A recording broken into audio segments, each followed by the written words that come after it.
स्वर्ण सिक्के, भोजन पर 5,000 स्वर्ण सिक्के, कवच और औषधि पर 12,000 रुपए। यह एडम का नियमित काम था। अद्विक का क्षेत्र बहुत बड़ा था, जबकि एडम के क्षेत्र में अपोगेल शहर मुख्य शहर था। वहां अन्य छोटे शहर, कस्बे और गांव भी थे जिनकी देखभाल एडम को करनी थी। चीजों को आसान बनाने के लिए अद्विक को भरोसेमंद लोगों को बैरन और नाइट्स का पद देने की अनुमति थी।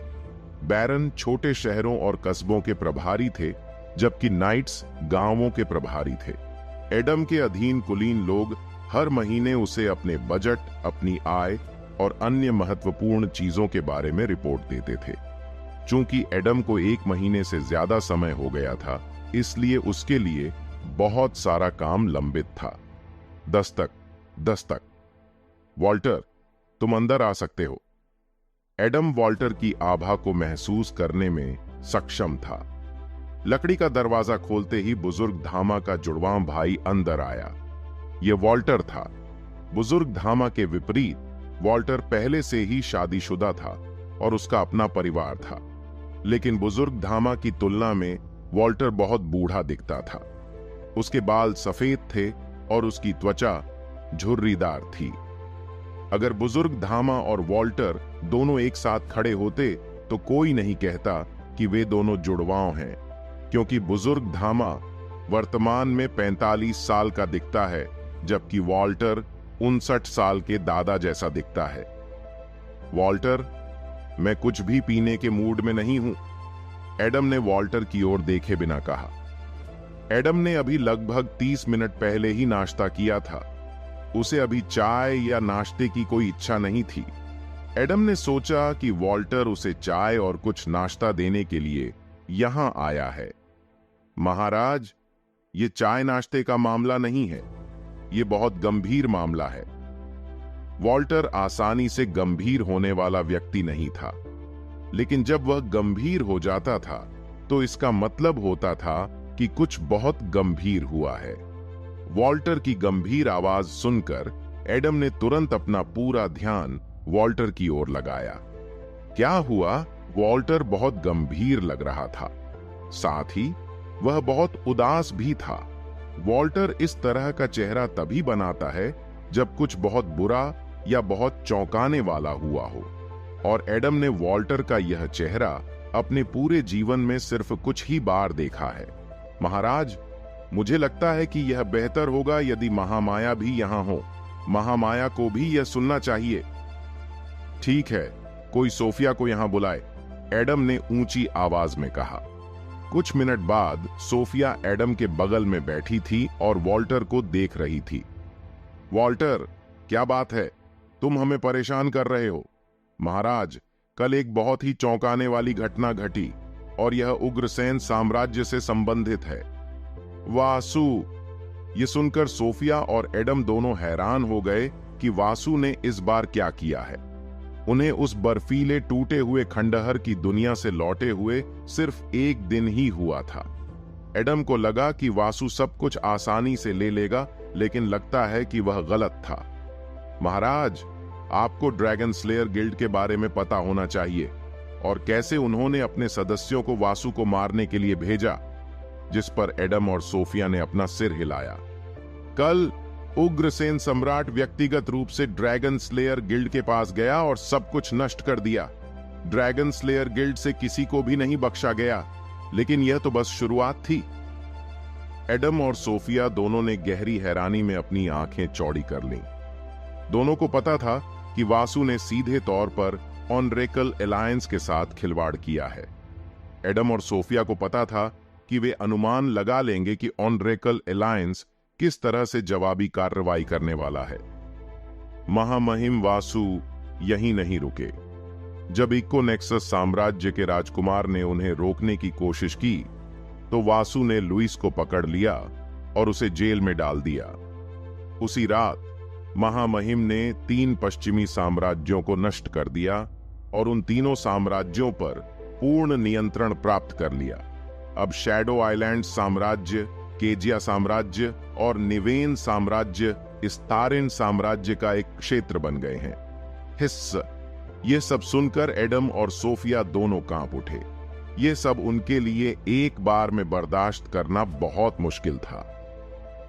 वासु के इस कृत्य के पीछे कोई अच्छा कारण अवश्य होगा। ये कहते हुए एडम ने खुद को शांत करने की कोशिश की, लेकिन दुर्भाग्य से वॉल्टर का काम अभी खत्म नहीं हुआ था। और अंत में ऑन-रेकल एलायंस और उग्रसेन साम्राज्य दोनों ने एक दूसरे पर युद्ध की घोषणा की है, लेकिन इस युद्ध में किसी भी विदेशी साम्राज्य को शामिल होने की अनुमति नहीं है। इसका मतलब है कि ध्रुव आइल महाद्वीप में स्थित साम्राज्य इस युद्ध में भाग ले सकते हैं। यदि कोई भी इस कानून को तोड़ता है तो सेलेस्टियल टेरेन व्यक्तिगत रूप से हस्तक्षेप करेगा और मामले को अपने हाथों में ले लेगा। धमाका! एडम और सोफिया दोनों के दिमाग सदमे से जम गए। अब तक यह खबर पूरे महाद्वीप में फैल चुकी थी और जंगल की आग की तरह दूसरे महाद्वीपों में भी फैल रही थी। चूंकि सेलेस्टियल टेरेन ने यह कानून बनाया था, इसलिए किसी अन्य विदेशी साम्राज्य या ताकत ने इसमें भाग लेने की हिम्मत नहीं की। सभी का ध्यान ऑन-रेकल एलायंस और उग्रसेन साम्राज्य पर था। फ्लैशबैक का अंत। क्या तुम्हें लगता है कि वासु यह युद्ध जीत सकता है? सोफिया ने एडम के बालों को धीरे से सहलाते हुए पूछा। मैंने वासु के साथ 2 बार लड़ाई लड़ी है। पहली बार गॉब्लिन आक्रमण के दौरान और दूसरी बार जब हम बर्फीले टूटे हुए खंडहर में फंस गए थे। मेरा विश्वास करो, वासु की शक्ति के बारे में मुझसे बेहतर कोई नहीं जानता। उसका दुश्मन बनना किसी भी साम्राज्य द्वारा की जाने वाली सबसे बड़ी गलती थी। ये शब्द कहते हुए एडम भी वासु के साथ तीसरी बार लड़ने के विचार से उत्साहित हो रहा था। एडम को वासु को अकेले सेना से लड़ते देखना अच्छा लगेगा। इस बात के ख्याल मात्र से ही जंगली शेर उत्साहित हो गया। जब सोफिया और एडम अपना समय आनंद पूर्वक बिता रहे थे, वॉल्टर एक पत्र लेकर उनके पास आया। महाराज, आप जल्द से जल्द राजधानी जाना चाहते हैं। अन्य अद्विकों को भी बुलाया गया है। यह सुनकर एडम खड़ा हो गया और आसमान की ओर देखने लगा। काम करने का समय हो गया है। जैसे ही ऑरेकल एलायंस और उग्रसेन साम्राज्य ने एक दूसरे पर युद्ध की घोषणा की, इसने 6 महाद्वीपों में सनसनी फैला दी। यहां तक कि मुख्य महाद्वीप पर रहने वाले कुछ लोगों ने भी इस खबर को सुना और वे आश्चर्यचकित हो गए। ऑरेकल एलायंस और स्थारिन साम्राज्य के बीच यह युद्ध ध्रुव आइल महाद्वीप के पिछले 500 वर्षों के इतिहास में लड़ा गया सबसे बड़ा और भयंकर युद्ध होगा। इस खबर ने ही आम और किसान वर्ग के लोगों में अशांति पैदा कर दी थी। युद्ध के समय इन 2 वर्गों के लोगों को सबसे अधिक नुकसान उठाना पड़ता है।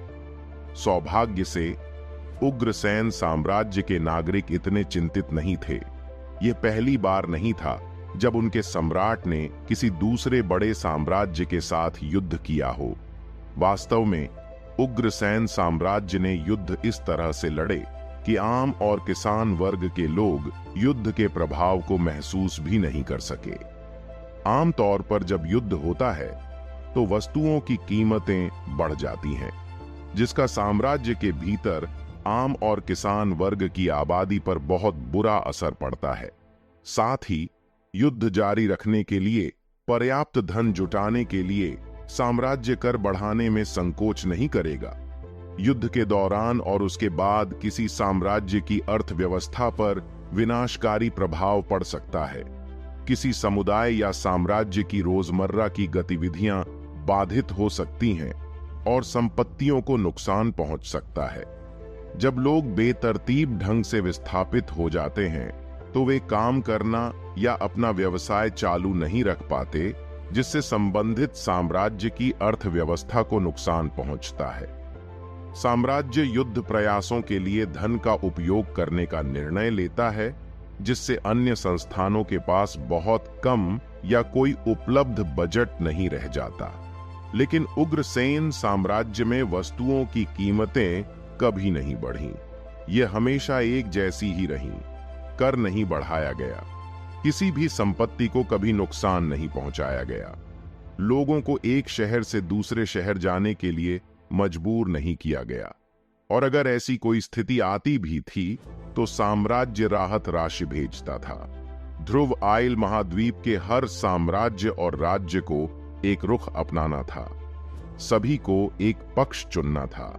यह पूरी तरह से अलग बात है कि वे युद्ध में शामिल हुए या नहीं, क्योंकि इस युद्ध का विजेता ध्रुव आइल महाद्वीप की नई महाशक्ति का फैसला करेगा। अधिकांश राज्य वर्षों से इकोनेक्सस साम्राज्य से तंग आ चुके थे। वे इकोनेक्सस साम्राज्य को गिरते हुए देखना चाहते थे। कुछ चाहते थे कि उग्रसेन साम्राज्य महाद्वीप की नई महाशक्ति बने, जबकि कुछ राज्य जिन्हें इकोनेक्सस साम्राज्य से मदद मिली थी, उन्होंने लुक्का और ऑनरेकल एलायंस का समर्थन करना चुना, और कुछ राज्य और राजवंश इस मामले में तटस्थ रहे। लेकिन यह स्पष्ट था कि वर्तमान में पूरा ध्रुव आइल महाद्वीप दो भागों में विभाजित था। एक पक्ष परिवर्तन देखना चाहता था और चाहता था कि एक नई शक्ति का उदय हो, जबकि दूसरा पक्ष चाहता था कि वर्तमान व्यवस्था बनी रहे और कोई नई महाशक्ति उभर कर सामने न आए, क्योंकि उन्हें डर था कि महाशक्ति में परिवर्तन से उन पर और उनके हितों पर असर पड़ेगा।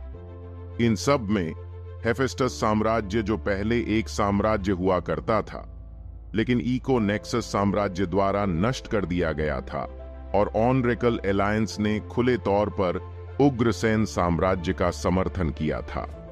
हेफेस्टस साम्राज्य ऑनरेकल एलायंस की बदमाशी का शिकार था। लुक्का को हेफेस्टस सम्राट पसंद नहीं था, जो उसके हितों के खिलाफ जाता था। इसलिए लुक्का ने हेफेस्टस सम्राट को मारने और एक कठपुतली रखने का फैसला किया जो लुक्का की बात सुनेगी। वहीं ऑनरेकल एलायंस की हरकतों की वजह से ही शांतिपूर्ण हेफेस्टस साम्राज्य अब एक आपराधिक केंद्र में बदल गया था। यह एक ऐसी जगह बन गई थी जहां लोगों को सार्वजनिक रूप से मारना बहुत सामान्य बात हो गई थी, जहां सार्वजनिक रूप से अपराध करना बहुत सामान्य बात है, जहां सैनिकों और रईसों का सम्मान नहीं किया जाता। हालांकि लुक्का द्वारा रखा गया कठपुतली लुक्का के नियंत्रण में नहीं रहना चाहता था। वह चाहता था कि उसका राज्य ऑरेकल एलायंस और उसके बड़े प्रभाव से मुक्त हो। साथ ही वह अपने चाचा की मौत का बदला लेना चाहता था, जो पिछले सम्राट थे। वर्तमान स्थिति हेफेस्टस साम्राज्य के पक्ष में थी।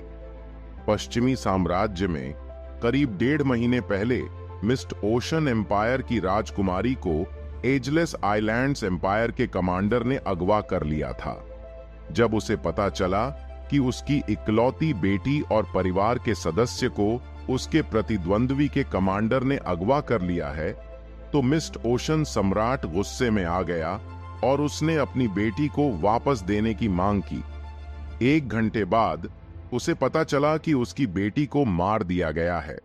अपने परिवार के एकमात्र सदस्य और अपनी इकलौती बेटी को खोने के दर्द ने मिस्ट ओशन सम्राट को अपने कार्यों के परिणामों की परवाह किए बिना एजलेस आइलैंड्स साम्राज्य के साथ युद्ध करने के लिए प्रेरित किया।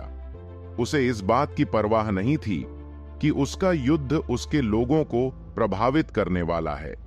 उसे इस बात की परवाह नहीं थी कि यह युद्ध उसके साम्राज्य की अर्थव्यवस्था को बुरी तरह प्रभावित करेगा। उसे इस बात की परवाह नहीं थी कि यह युद्ध उसके साम्राज्य को अपंग बना सकता है।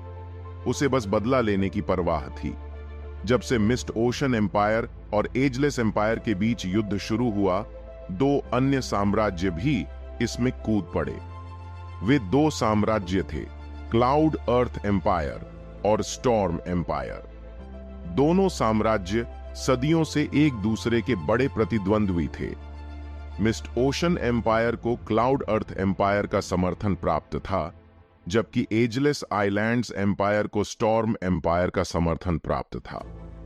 उन्हें यह नहीं पता था कि इस सब के लिए उग्रसेन साम्राज्य जिम्मेदार था।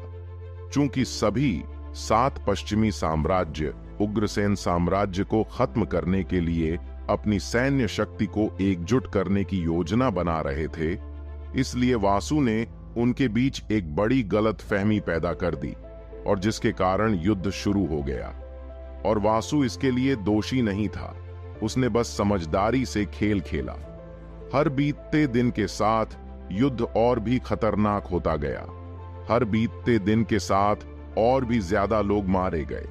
इस युद्ध में सबसे ज्यादा नुकसान आम लोगों को हुआ। 1.5 महीने की अवधि में अनेक युद्ध लड़े गए। इस अवधि में चारों साम्राज्यों ने बहुत अधिक सैनिक और संसाधन खो दिए। लेकिन आज युद्ध के 47वें दिन चारों पश्चिमी सम्राटों को एक बहुत ही चौंकाने वाली खबर मिली। यह ऐसी खबर थी जिसने उन्हें अंदर तक झकझोर दिया। बस खबर, कोई भी सम्राट इस पर तब तक यकीन नहीं कर पाया जब तक कि उन्होंने इसे अपनी आंखों से नहीं देखा। यह समाचार इतना चौंकाने वाला और भयानक था कि चारों साम्राज्य जो एक दूसरे से लड़ रहे थे को अस्थायी रूप से युद्ध रोकना पड़ा और बैठक के लिए एकत्र होना पड़ा। पश्चिमी क्षेत्र के 4 महान बचे हुए सम्राट इस समय एक बड़ी चौकोर मेज के चारों ओर बैठे थे। बैठक 4 साम्राज्यों के बाहर हो रही थी। यह पश्चिमी क्षेत्र के बिल्कुल बीच में स्थित एक राज्य में हो रही थी। पहले जब भी कोई बैठक बुलाई जाती थी तो सभी 7 महान सम्राट एकत्रित होते थे, लेकिन अब उनकी संख्या घटकर 4 रह गई थी। इससे एक बार फिर उन्हें एहसास हुआ कि जब वे एक दूसरे से लड़ने में व्यस्त थे तो उनके दुश्मन ने चुपके से घुसकर 3 महान सम्राटों को मार गिराया था। एजलेस आइलैंड्स सम्राट लैरी फ्रैंक्स और स्टॉर्म सम्राट उरियल गोंजालेज एक दूसरे के बगल में बैठे थे। उनकी निकटता इन दोनों सम्राटों के बीच की महान मित्रता का प्रतीक थी। उनके सामने बैठे थे धुंध महासागर सम्राट जोशुआ एंड्रयूज और बादल पृथ्वी सम्राट अपोलो गैम्बल। जोशुआ और अपोलो दोनों एक दूसरे के करीब बैठे थे और एक दूसरे को घूर रहे थे। जवाब में लैरी और ओरियल ने भी गुस्से से जवाब दिया। यह कुछ देर तक चलता रहा, जिसके परिणाम स्वरूप मीटिंग रूम में कोई शब्द नहीं बोला गया। सांस, चलो इसे यहीं खत्म करते हैं। क्लाउड अर्थ सम्राट अपोलो गैम्बल ने बैठक कक्ष में चुप्पी तोड़ी, जिससे बाकी तीनों उसकी ओर देखने लगे। मौजूदा स्थिति हमारी सोच से कहीं ज्यादा खतरनाक है। एक ही रात में पश्चिमी साम्राज्यों पर उग्रसेन सम्राट ने कब्जा कर लिया। मुझे लगता है कि वासु ने युद्ध शुरू होने के दिन से ही इसकी योजना बना ली थी। पिछले महीने वासु कहीं नहीं देखा गया। मुझे लगता है कि उसने और उसके आदमियों ने तीनों साम्राज्यों में गुप्त रूप से घुसपैठ की थी। कल ही वह रात थी जब उसने और उसके आदमियों ने आखिरकार कार्रवाई की। बाकी तीनों सम्राटों ने सिर हिलाकर जवाब दिया। अपोलो की बातें समझ में आईं। वासु 1 महीने से ज्यादा समय से गायब था। जब वह आखिरकार प्रकट हुआ तो उसने तीनों महान सम्राटों को मार गिराया। उन्हें यह भी लगा कि वासु पिछले महीने में गुप्त रूप से इसकी तैयारी कर रहा था। भले ही लैरी और उरियल अपोलो को पसंद नहीं करते थे, फिर भी उन्हें अपोलो की बातों से सहमत होना पड़ा। सामान्य तौर पर यह पूरी स्थिति हमारे लिए बहुत बुरी खबर होती, लेकिन सौभाग्य से हमारे पास अच्छी खबर भी है जो हमारी बहुत मदद करेगी। आपका मतलब ऑरेकल एलायंस और इको नेक्सस एम्पायर से है? लैरी ने पूछा। चारों सम्राटों को पता था कि वासु ने ड्रैगन स्लेयर गिल्ड और क्राउन प्रिंस के साथ क्या किया। हां, चारों सम्राट मुस्कुराए, क्योंकि उन्हें पता था कि अब उन्हें क्या करना चाहिए। चलो, हम अपने बीच चल रहे इस युद्ध को कुछ समय के लिए रोक देते हैं।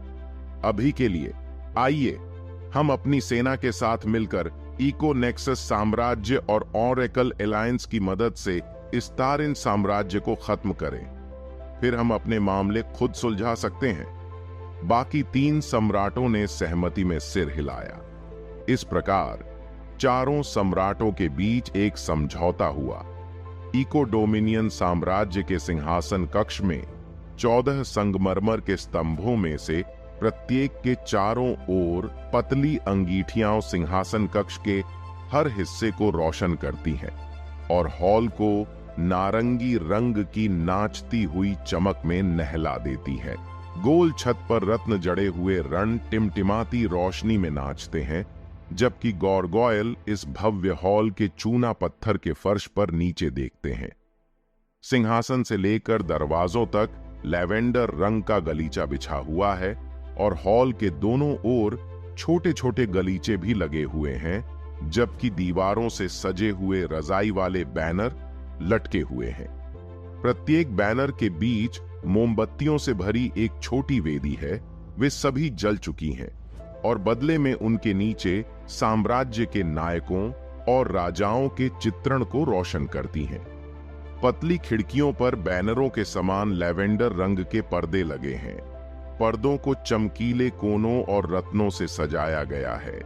चीनी मिट्टी से बना एक भव्य सिंहासन चंद्र क्रिस्टल से बने एक भव्य झूमर के नीचे स्थित है तथा उसके साथ शाही महारानी के निकटतम लोगों के लिए 3 समान रूप से प्रभावशाली सीटें हैं। सिंहासन पवित्र रूपांकणों से ढका हुआ है और इसके प्रत्येक पैर पर एक चमकता हुआ शेर का सिर लगा हुआ है।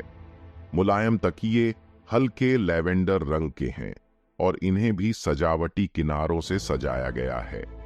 जो लोग अपने शाही महामहिम से मुलाकात की उम्मीद कर रहे हैं, वे अनगिनत चमकीले ढंग से सजे मेपल बेंचों पर बैठ सकते हैं, जो सभी सिंहासन के सामने वी आकार में हैं। उच्च पद वाले लोग इसके बजाय नीचे की बेंचों के सामने बेहद भव्य बालकनियों में बैठ सकते हैं। आमतौर पर इको डोमिनियन साम्राज्य का सिंहासन कक्ष लोगों से भरा होता था, लेकिन आज पूरा सिंहासन कक्ष खाली था। केवल सम्राट, उनके रक्षक और उनके द्वारा बुलाए गए कुलीन लोग ही मौजूद थे। महाराज, मुझे आपको देखे हुए काफी समय हो गया है। अभी Advik Adam, Edwick Elliot Campbell और इको डोमिनियन साम्राज्य के अन्य शक्तिशाली रईस सम्राट के सामने घुटने टेक रहे थे। मैंने तुम्हें आखिरी बार देखे हुए कुछ ही महीने हुए हैं एडम, सिंहासन पर बैठे आदमी ने कहा। उस आदमी ने आलीशान कपड़े पहने हुए थे और उसकी पीठ पर एक सुनहरा लबादा था। वह 5 फीट 10 इंच लंबा था। उसका शरीर दुबला पतला और त्वचा गोरी थी। उसके छोटे काले नुकीले बाल थे। उसका चेहरा औसत से थोड़ा ऊपर सुंदर दिखने वाला था। उसके बारे में सबसे खास बात उसका सुनहरा मुकुट था, जिस पर 9 अलग अलग रंग के रत्न जड़े हुए थे। डैक्स्टन फर्ग्यूसन ने एडम को देखा और महसूस किया कि जंगली शेर थोड़ा बदल गया है। डैक्स्टन ने लगभग 1 महीने पहले एडम के अचानक गायब होने की अफवाहें सुनी थीं, लेकिन डैक्स्टन ने शुरू में उन अफवाहों पर विश्वास नहीं किया। लेकिन 1 महीने के बाद डैक्स्टन को शक होने लगा। वह अपने कुछ जासूसों को जांच के लिए भेजने की योजना बना रहा था, लेकिन सौभाग्य से एडम वापस आ गया। चूंकि एडम ने अपने गायब होने के बारे में बात नहीं की, इसलिए डैक्स्टन ने उससे कोई सवाल नहीं किया। डैक्स्टन को एडम पर भरोसा था। एडम इको डोमिनियन साम्राज्य की सेना का 25% हिस्सा नियंत्रित करता था। वह जानता था कि एडम साम्राज्य को धोखा देने के लिए कुछ नहीं करेगा। जहां तक उसके निजी जीवन का सवाल है, डैक्स्टन को हस्तक्षेप करने का कोई कारण नहीं दिखा। फिर डैक्स्टन की नजर एडम के बगल में घुटनों के बल बैठे व्यक्ति पर गई। वह अद्विक इलियट कैंपबेल था। डैक्स्टन को कैंपबेल और ओनार्ड के घरानों के बीच की कटु प्रतिद्वंद्विता के बारे में पता था। पीढ़ियों से उनके परिवार प्रतिद्वंद्वी रहे हैं, जो डैक्स्टन की राय में एक अच्छी बात थी। जब तक दोनों कुलीन परिवार एक दूसरे को मारने की हद तक नहीं पहुंच गए, तब तक डैक्स्टन अपने पिता की तरह पूरे मामले पर चुप रहा। ओनार्ड परिवार को कीमिया की देवी का आशीर्वाद मिलने से पहले दोनों कुलीन परिवारों की शक्ति बराबर थी, लेकिन अवनी के जन्म के बाद धीरे धीरे शक्ति ओनार्ड परिवार की ओर स्थानांतरित हो गई। अब तक कैंपबेल परिवार पूरे साम्राज्य की सेना का लगभग 10% नियंत्रित करता है। एडविक कैंपबेल, आप कैसे हैं? मैंने सुना है कि आप अपने बेटे की शादी की तैयारी कर रहे हैं। क्या यह सच है? डेक्स्टन एडविक कैंपबेल के इकलौते बेटे के बारे में बात कर रहा था, जो कैंपबेल परिवार का अगला मुखिया बनने जा रहा है। लुसियन कैंपबेल वही आदमी जो कभी अवनी से शादी करने और उसकी कीमिया शक्तियों का अपने फायदे के लिए इस्तेमाल करने की महत्वाकांक्षा रखता था। भूतों के आक्रमण से पहले वह अवनी के जन्मदिन के दौरान वासु को द्वंद्व युद्ध के लिए चुनौती देने भी आया था, लेकिन बाद में द्वंद्व युद्ध कभी नहीं हुआ क्योंकि लुसियन कैंपबेल को भूतों के आक्रमण में उनके बीच शक्ति का अंतर दिखाया गया था। डेक्स्टन की बातें सुनकर एडम को आश्चर्य हुआ। लगता है मैं बहुत सी चीजें भूल गया हूं, एडम ने मन ही मन सोचा। एडविक इलियट कैंपबेल ने इसे छिपाने की कोशिश नहीं की। उन्होंने शांति से अपना सिर हिलाया। चूंकि अवनी की शादी उनके बेटे से करवाने की उनकी योजना विफल हो गई थी, इसलिए एडविक इलियट कैंपबेल ने एक और उम्मीदवार ढूंढ लिया था। वह दूसरे महाद्वीप के विस्काउंट की बेटी है। महाराज, यदि सब कुछ ठीक रहा तो कुछ महीनों में हम सगाई समारोह आयोजित करेंगे। डेक्स्टन ने अपना सिर हिलाया। अब आप सभी खड़े हो सकते हैं। अचानक सम्राट का दोस्ताना लहजा बदल गया। डेक्स्टन ने गंभीरता से बात की। उसके चेहरे पर दोस्ताना मुस्कान बहुत पहले ही गायब हो चुकी थी और उसकी जगह एक भ्रूभंग ने ले ली थी। जैसा कि आप सभी जानते हैं, उग्रसेन साम्राज्य हमारा एक बड़ा सहयोगी है। अब जबकि हमारे सबसे बड़े प्रतिद्वंद्वी इकोनेक्सस साम्राज्य ने उग्रसेन साम्राज्य पर युद्ध की घोषणा कर दी है, तो यह हमारे लिए तय करने का समय है कि हम इस युद्ध में भाग लेंगे या नहीं। यह सुनकर सभी ने अपनी पीठ सीधी की और गंभीरता से सोचने लगे। मैंने आप सभी को इस मामले पर आपकी राय सुनने के लिए बुलाया है। मैं इस बात पर बहस कर रहा हूं कि क्या हमारे साम्राज्य को इस युद्ध में भाग लेना चाहिए या इससे बाहर रहना चाहिए। यह सच है कि इको डोमिनियन साम्राज्य उग्रसेन साम्राज्य का सहयोगी है, लेकिन डेक्स्टन को अपने सहयोगियों की मदद करने से पहले अपने साम्राज्य के बारे में सोचना होगा। यदि इको डोमिनियन साम्राज्य इस युद्ध में शामिल हो गया तो इको नेक्सस साम्राज्य और ऑनरेकल एलायंस के सदस्य सबसे पहले इको डोमिनियन साम्राज्य को निशाना बनाएंगे। उग्रसेन साम्राज्य अन्य क्षेत्रों में स्थित है, लेकिन उत्तर पश्चिम क्षेत्र में स्थिति अलग है। इको डोमिनियन साम्राज्य ऑरेकल एलायंस के सदस्यों से घिरा हुआ है। इको डोमिनियन साम्राज्य को छोड़कर उत्तर पश्चिमी क्षेत्र में 6 साम्राज्य और 1 राज्य हैं। Eco Nexus empire, Eco Dominion empire, Mystic Spring empire, Hephaestus kingdom, Methia empire, Kesha empire, उचकन एम्पायर और क्वींस टाउन एम्पायर हैं। एक निश्चित समय पर उत्तर पश्चिम क्षेत्र में ये सभी गुट एक साम्राज्य हुआ करते थे, जो यह दर्शाता है कि ध्रुव आइल महाद्वीप के अन्य क्षेत्रों की तुलना में उत्तर पश्चिम क्षेत्र कितना उन्नत था। इको नेक्सस साम्राज्य द्वारा हेफेस्टस साम्राज्य के सम्राट को मारे जाने से पहले हेफेस्टस साम्राज्य एक साम्राज्य हुआ करता था। हेफेस्टस साम्राज्य ने अपनी पूर्व शक्तियों और गौरव को खो दिया और एक साम्राज्य की श्रेणी में आ गया। अपने सबसे अच्छे रूप में हेफेस्टस साम्राज्य को 4 स्तरीय पावर हाउस माना जा सकता है। अगर इको डोमिनियन साम्राज्य इस युद्ध में शामिल हो जाता तो संभवतः ऑनरेकल एलायंस इको डोमिनियन साम्राज्य पर हर तरफ से हमला करने वाला था। अगर ऐसा हुआ तो उग्रसेन साम्राज्य भी उनकी मदद नहीं कर पाएगा। यह जानते हुए डेक्स्टन झिझक और उलझन में था।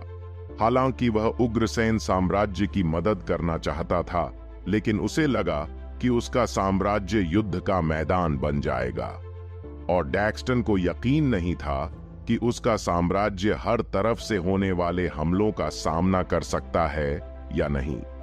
महाराज, हमें इससे दूर रहना चाहिए। हाँ, हम स्टारिन साम्राज्य को संसाधन देकर सहायता प्रदान कर सकते हैं, लेकिन सीधे इस युद्ध में शामिल होने से हमें बहुत परेशानी होगी।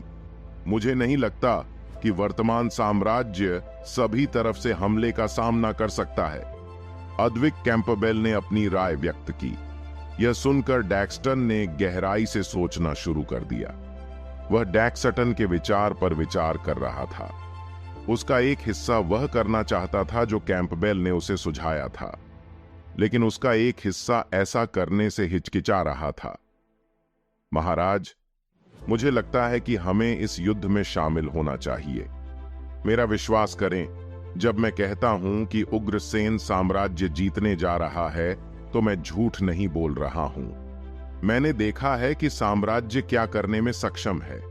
मेरे मन में कोई संदेह नहीं है कि उग्रसेन साम्राज्य इस युद्ध में विजयी होगा। एडम 100% निश्चित था कि वासु जीत जाएगा। मान लीजिए कि हमने इस पूरे युद्ध में तटस्थ रहने का फैसला किया।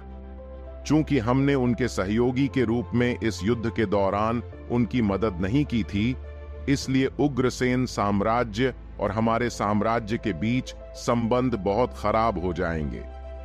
यह हमारे साम्राज्य के लिए बहुत बड़ा नुकसान होगा। जब ऐसा होगा तो मैं भी दोनों साम्राज्यों के बीच इस खराब रिश्ते को सुधारने के लिए कुछ नहीं कर पाऊंगा। यह सुनकर डैक्स्टन की आंखें चौड़ी हो गईं। डैक्स्टन समझ गया कि एडम यहां क्या कहना चाह रहा था। इस बीच एडम का आखिरी वाक्य सुनकर अन्य लोग उलझन में पड़ गए, यहां तक कि कैंपबेल भी उलझन में दिखे। हम कई वर्षों से ऑनरेकल अलायंस से परेशान हैं। पिछले कुछ वर्षों में ऑनरेकल अलायंस और हमारे साम्राज्य के बीच तनाव बढ़ता जा रहा है। ऑनरेकल अलायंस नियमित रूप से अपनी सेनाएं हमारी सीमाओं पर भेजता रहा है। मैं सीमाओं की स्थिति के बारे में किसी और से बेहतर जानता हूं, क्योंकि मैंने उनसे लड़ते हुए कुछ वर्ष बिताए हैं। एडम को उस समय जंगली शेर का उपनाम मिला। एडम ने अकेले ही इको डोमिनियन साम्राज्य की उत्तरी सीमा की रक्षा की, जिसमें सिर्फ 1000 सैनिक थे। यही वह समय था जब दुनिया को पता चला कि एडम कितना जंगली हो सकता है। कैंपबेल ने एडम को देखा और उसे एक अफवाह याद आ गई जो उसने बहुत समय पहले सुनी थी। आज तक अद्विक कैंपबेल को यकीन नहीं है कि वे अफवाहें सच हैं या नहीं। इन अफवाहों ने कैंपबेल को डरा दिया था। अफवाहों के अनुसार एडम को 3000 पीक 3 ऑर्डर सैनिकों ने घेर लिया था। उस समय एडम भी पीक 3 ऑर्डर का एक साधक था। वह बुरी तरह घायल हो गया था। उसके दोनों हाथ टूट गए थे, लेकिन टूटे हुए हाथ और घायल शरीर के साथ भी वह व्यक्ति पीक के 3 ऑर्डर सैनिक को मारने में कामयाब रहा और आखिरकार बेहोश हो गया। ऐसा कहा जाता है कि लड़ाई 2 दिनों से ज्यादा चली। अपने घायल शरीर के साथ भी वह टिके रहने में कामयाब रहा। कौन एडम जैसे जंगली जानवर का सामना करना चाहेगा? यह सुनने के बाद कैंपबेल ने एडम के सामने सावधान रहने की कसम खाई। कौन जानता है कि यह आदमी कब गुस्से में आकर अपनी नजर में आने वाले सभी लोगों को मारना शुरू कर दे। ये एक बढ़िया मौका है। हम इस युद्ध में भाग ले सकते हैं और आखिरकार अपना बदला ले सकते हैं। एडम ने आखिरी हिस्सा कहा और अपनी हत्या की मंशा को थोड़ा सा जारी किया, जिससे सभी के चेहरे पीले पड़ गए। यहां तक कि सम्राट, जो एक शुरुआती 5वें क्रम का साधक था, उसकी हत्या की मंशा को सहन करने में कामयाब नहीं हुआ। उसकी हत्या की मंशा का थोड़ा सा हिस्सा ही बेहद दम घोंटने वाला था। सभी को एक बार फिर याद दिलाया गया कि क्यों एडम को इको डोमिनियन का जंगली शेर कहा जाता है। आज के लिए बस इतना ही दोस्तों। हमें उम्मीद है कि आपको यह एपिसोड पसंद आया होगा। अपने विचारों को कमेंट करके जरूर बताएं। अगर आपको एपिसोड अच्छा लगा हो तो इसे लाइक करें और अपने दोस्तों के साथ शेयर करना न भूलें। धन्यवाद।